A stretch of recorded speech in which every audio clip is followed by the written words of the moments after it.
First of all, let me just say good evening and thank you to all of you for being here today. I came with a specific message. I am supposed to talk about the state of Black crypto. And I'm just going to give you a little bit of history of why and how we are where we are today. Approximately 157 years ago, Emancipation Proclamation was signed in this country, freeing us as slaves. And at that time, Black folks in America held less than 1% of the wealth. And I have news for you. We sit here in August 3rd, 2022, and Black folks in America hold less than 1% of the wealth. And I have to say to our community that if we continue to do the same things that we've done, we're going to continue to get the same things that we've gotten. And some people ask, how is that? We have outliers. We have the Jay-Z's of the world, Oprah Winfrey, Robert Smith. But the fact of the matter is the mass majority of us are living paycheck to Monday. And so in this country, we have found ourselves where we have done every single thing they've told us to do. We've gone to school, we got good grades, we got our education, we got good jobs. And what I found out in the financial services space, and I don't care what product you give me now because I've done my massive homework, there are no real services that cater and help us close the wealth gap in our community. Now, why is that? I'm not saying life insurance does not work. It absolutely does. I'm not saying that all of the products and services that I used to sell do not work, because they do. But how do they actively and effectively work in our communities? And there's, I don't have enough time to go into all of them, but I will say this, there had not been one that I found that will actually close the wealth gap. The wealth gap is getting bigger.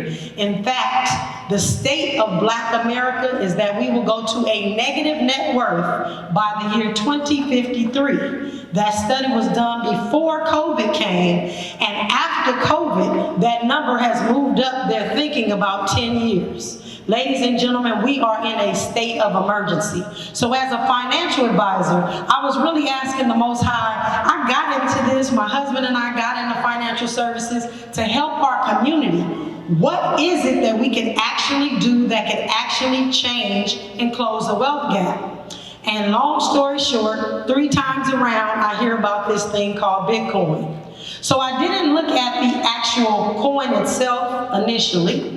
I started looking at the technology behind the coin. Now, I know some of you are saying it's a scam, somebody lost money, and I am here to let you know they're doing it all wrong. And so my mission is to make sure that our community understands specifically that this is the tool that can help close the wealth gap if we do it correctly without a couple of different things. And I want you all to get a visual picture of Black Wall Street. You remember the picture of Black Wall Street where it was bustling and things were moving. There were banks, there were insurance companies, there were just all sorts of Black businesses. And then I want you to get the picture in your head of after the massacre happened, when it was just flattened, smoke everywhere. I am here to share with you that if our community does not get it right financially, we're going to look like the aftermath of that massacre, because we are in massive trouble. What we do in this space is get it all wrong. So I'm going to give you the 3 types of people that are going to be decimated, like that picture in your head of the flattening and the smoke and the people that are in disarray. Number 1, what this cryptocurrency space is not, it is not get rich quick.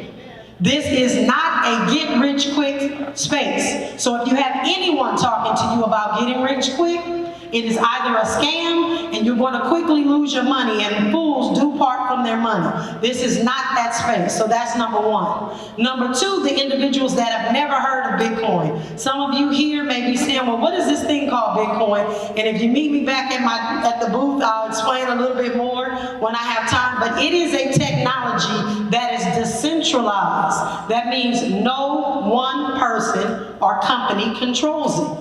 Let's think about all of our financial services that we have right now, be it a bank account, be it a life insurance account, be it whatever it is. We are all relying on that entity to pay us out and do what they said that they were going to do at the end of the term or the contract. But with Bitcoin, it holds a technology that allows it to be decentralized. So those individuals that have never heard of Bitcoin will be decimated in the next 5 to 10 years because money is changing. The third group of us that are going to be decimated are those of us that feel as though we've arrived.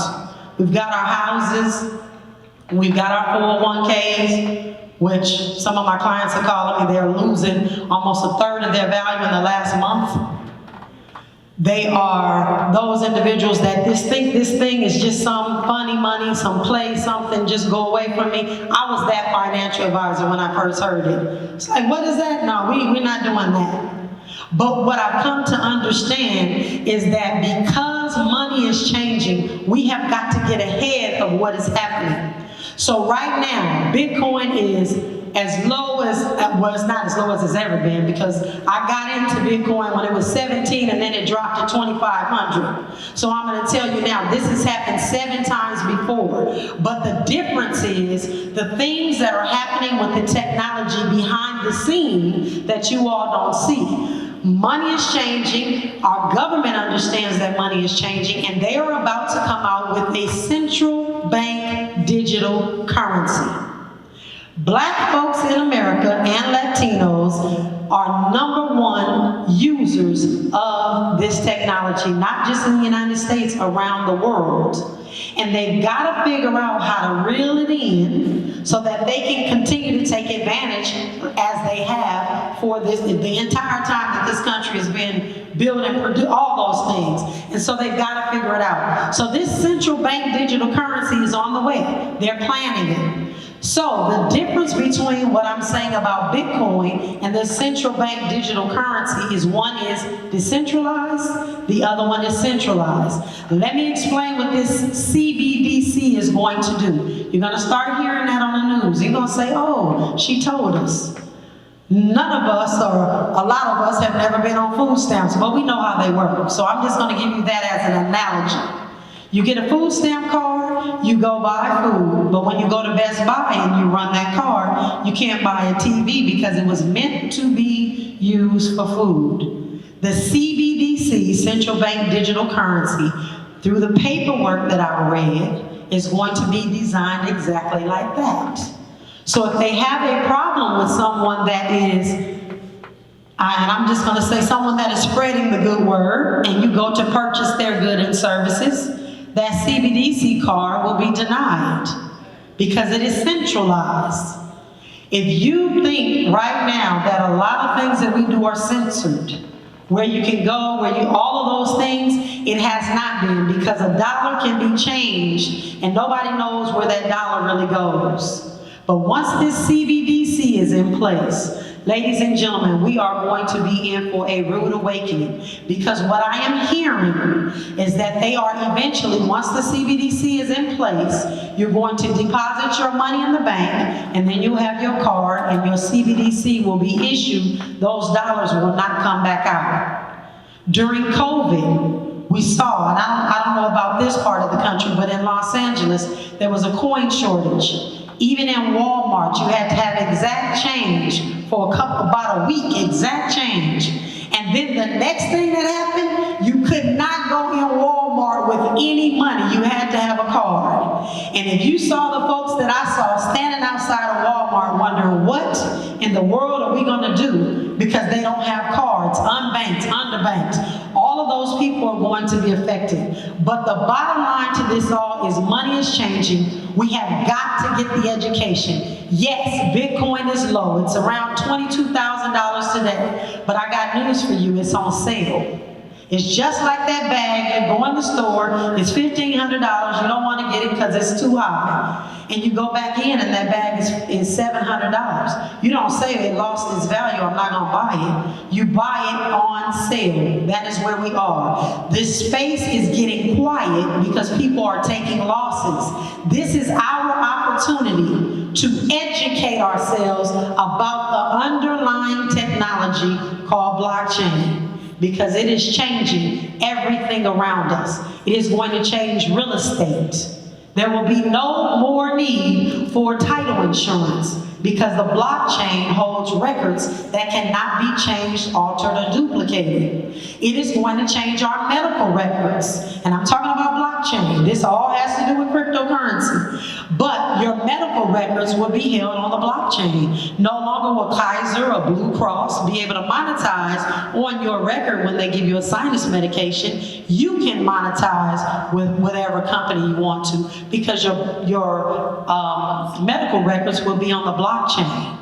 Voting will eventually be on the blockchain. No longer will we be waiting for the state of Georgia to tell us what the results were in an election. Everything around us is changing, ladies and gentlemen, and so is money. So if you are interested in what this can do for your family, your churches, your community, get into learning and educate yourself about the technology. Again, we're not talking get rich quick. We're talking 5 to 10 years. I bid you all blessings, and thank you, Dr. Fraser, for the opportunity.